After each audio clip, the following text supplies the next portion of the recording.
Obat originator itu adalah obat yang di kalangan masyarakat seringkali dikenal dengan nama obat paten. Ini adalah suatu obat yang dikembangkan oleh suatu pabrik untuk pertama kalinya.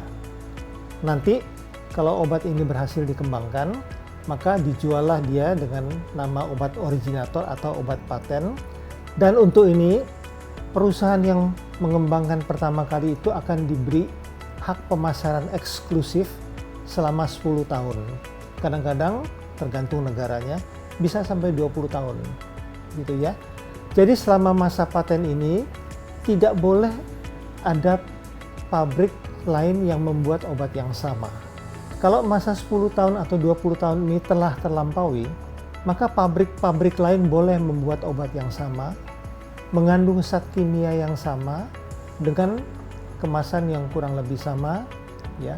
Nah, obat-obat yang dibuat oleh pabrik-pabrik yang menyusul belakangan ini, kita menyebutnya adalah sebagai obat generik. Nah, obat generik sendiri dikenal ada dua bentuk. Yang satu dijual dengan namanya seperti nama kimianya, kita namakan itu adalah obat generik berlogo, seringkali disebut OGB. Yang satu lagi adalah obat generik ini dijual dengan merek dagang. Inilah yang di masyarakat dikenal dengan nama branded generic. Ya.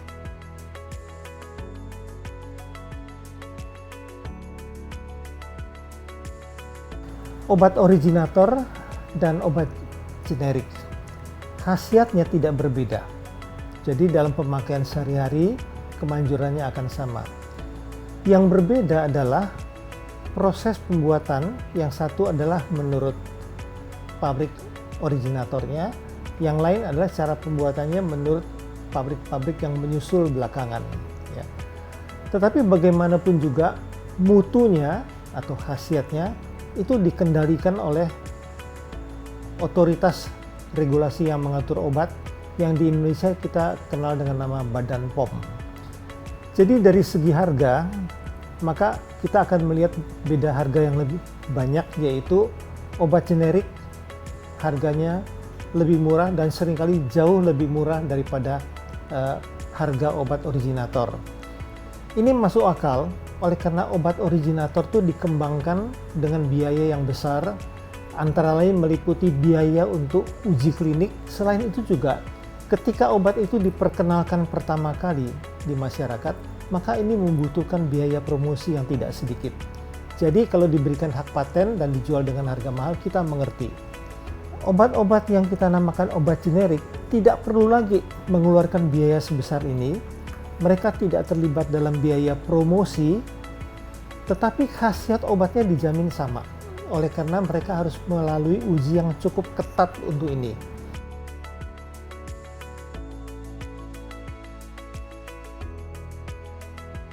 Ya.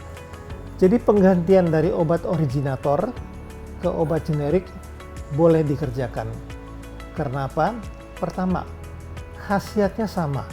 Ini diperkokoh dengan uji yang kita sebut uji disolusi terbanding, dan satu lagi uji yang disebut bioekivalensi yang seringkali disingkat jadi uji BE.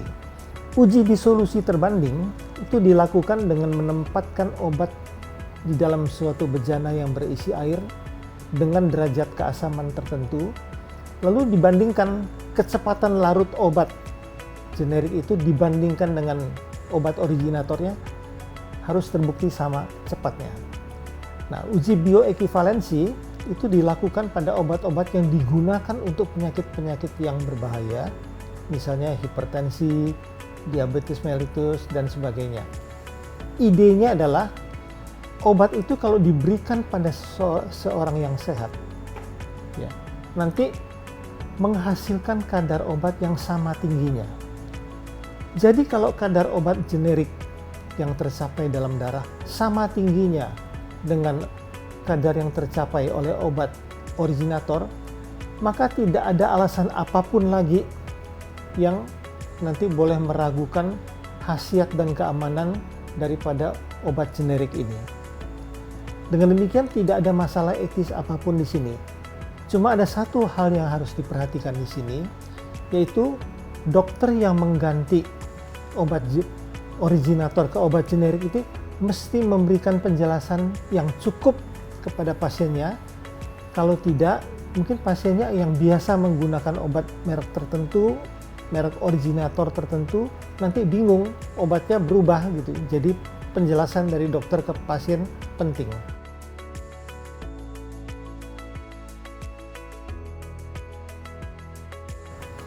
Manfaat daripada pemberian obat generik, baik yang kita namakan OGB maupun branded generik, adalah kita bisa memberikan obat yang khasiatnya sama baiknya dengan obat originator, namun harganya jauh lebih terjangkau. Itu pertama. Kedua, dengan menggalakkan penggunaan obat generik, maka kita nanti akan memberikan lapangan kerja lebih banyak pada pabrik-pabrik yang ada dalam negeri. Selain itu juga ada keuntungan lain, yaitu pabrik-pabrik obat yang ada di dalam negeri akan terlatih dan berpengalaman untuk membuat obat-obat generik dengan mutu yang baik, dan demikian kemandirian kita dalam pengadaan obat masyarakat menjadi lebih terjamin dan menjadi lebih baik. Pemilihan obat mestinya tidak melihat mereknya itu paten atau tidak, tapi kita melihat khasiatnya, kita melihat juga harganya, dan kita melihat mutu daripada obat yang akan digunakan itu. Voy because we care.